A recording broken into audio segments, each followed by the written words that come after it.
Abe Friedtanzer from Awards Buzz.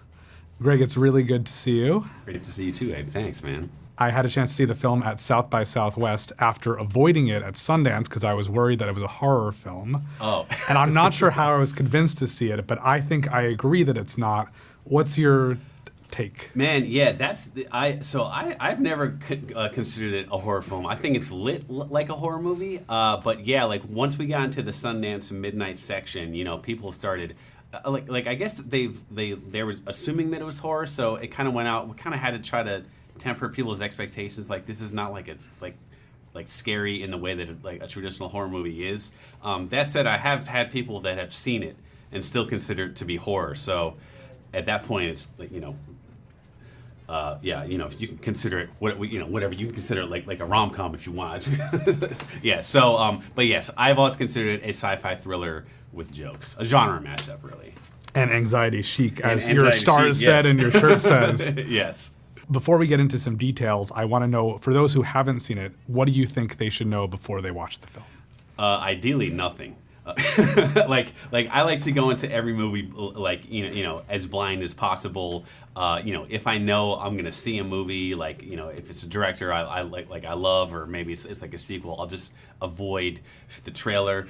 We tried to give the base amount of information in the trailer as possible, and then just kind of tried to make the rest of the trailer tone and vibe. That's why the Sundance experience and South by experience was so special, because people, I guess you went into South by with the idea that it was horror, but essentially like that initial film festival experience is so nice just because the expectations are so like clean and pure. But if you want to know something, I guess it's a wild ride. It'll hopefully make you anxious in a fun way, and you should see it with your friends. I like that. Well, I want to dig into some more spoilery stuff, so hopefully Okay. anyone watching now can go watch and then come back here and pick up with our interview. Where did this start for you, the whole inspiration? Yeah, I mean, initially it just came out of me thinking that I need to make a movie for as little money as possible, because I had unsuccessfully tried to get other projects going for almost a decade. I moved out here to be a filmmaker, and I was I've been directing short form stuff, but on the feature front I could never get anything financed. So I was like, I gotta write one location, one night, 8 friends, and I kind of started with that constraint. I knew I wanted to do something genre-based, because I'm a genre nerd, really. So I love how sci-fi films can take a fantasy element and use that element to explore a part of the human condition. Guy comes in with suitcase. I just played the party game Werewolf, aka Mafia, for the first time, which is referenced in in the film. That kind of had the game mind or that had the game vibe planted in my mind. I came up with the group body swap idea, which I thought was kind of cool, but I got really excited about it when I came up with the first big turn in the movie, which, getting to spoilers, is when 2 people die, and then that means that 2 people are essentially screwed. And I was very excited about the chaos that would cause, and I thought it was a cool, interesting way into a body swap movie that I hadn't really seen before. Well, before we continue with that, I just want to say that I play Werewolf all the time with my siblings and cousins, and so I think I'm just going to say, you like Werewolf, don't read anything, just watch this movie, and hope they're not mad at me after. So we'll see how that goes for me. Yeah, people get mad playing Werewolf. It's crazy. Yeah. Oh, absolutely. So are there rules? Are you somebody who's defined by these people are dead now, they can't go back to their own body? How strict are you in terms of what the rules of this universe and technology have to be? In terms of can they come back from the dead or whatever? Yeah, do you ascribe loosely to something, or are you this is how it has to be, this is how the science works, and it has to be like this?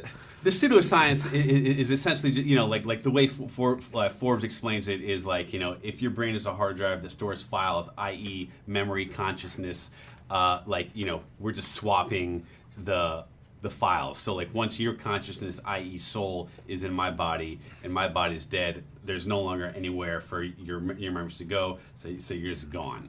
I'm not a big fan of the people coming back from the dead thing in general, unless we're talking about deep zombie level things. So yeah, that was I guess the pseudoscience of the film. it's funny because I always say that my aversion to horror is I don't want people coming back to the dead unless it's a government conspiracy. Zombies, not so much, but that's government conspiracy. I like that. Which too. isn't the same. Yeah, that's just a creative thriller. So. Also, where did you start in terms of these characters? Because you have such fantastic characters, which we don't even know at the beginning of the film. 30 minutes in, they're suddenly new people, but we don't know them at the start, which is pretty impressive. Thanks. I mean, thank you, man. It started really just from I knew I wanted it to be like a couple, like a relationship in crisis. I have thought a lot about the theme of artificial intimacy as an adult, how we all, myself, everyone has consumed all this media that has told us how we need to look, how other people need to look, the type of person that we need to desire, and the type of person, a certain way to look in order to be quote unquote valued by society. So I kind of wanted to look at that. I started with the idea of Shelby is essentially undervalued, underappreciated, not desired by her partner. Her partner is essentially just getting all of his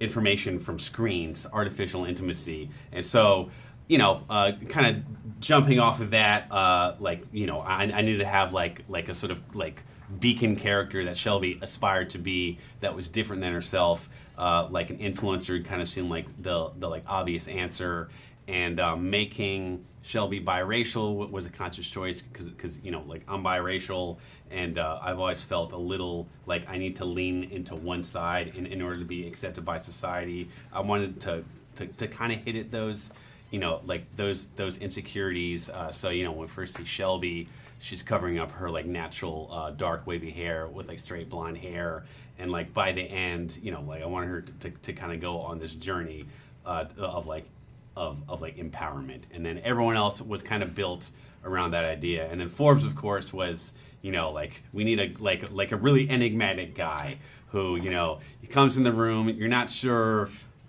what his motives are, just where he's coming from, has he changed? And then we went and we found David Thompson, crushed the movie and knocked it out of the park. Yeah, I mean there's just so much to unpack. I just want to touch briefly on the last twist of the film, which I would define as Forbes not being Forbes. Yes. Can you just tell me anything about that? Yeah, sure. That was when I was outlining the movie, it was okay, maybe this 8-way body swap thing could be cool, and it's it would be nuts if 2 people died, that would be cool. I don't know what would happen, I'd want to watch that, and then it's it would be really crazy if the guy with the suitcase wasn't even the guy, and that person had their own motives going the entire time. I got really excited about that idea. The initial plan in draft, I think 1 through 3, was that it was Forbes's lackey at his lab and not his sister. It wasn't as strong. People had given me the note it's too bad this character is not connected to the group. So I kind of rejiggered it so it was Forbes' sister. I already had the plot point that Dennis had cheated on Nikki with a younger girl, so it's sort of fit in really well. But that shot in the movie where Madison Davenport, who plays Beatrice, says, "I'm Forbes, you're my body," that was that line had been in there since draft 1. I've been thinking about it for 6 years, whatever. And when we shot it and Madison did it, I mean, I got so emotional at finally seeing it. So yeah, I love that moment, and I love her performance. Well, we're about out of time, but I've had the chance to talk to your stars, and I pitched them on a sequel or something. The title is "It's What's Outside." Okay. So we don't have more time to talk, but I want you to think about that. I hope you can come back soon. I wish you plenty of luck with this film. Thank you so much for the chance to talk about it. Thank you so much, man.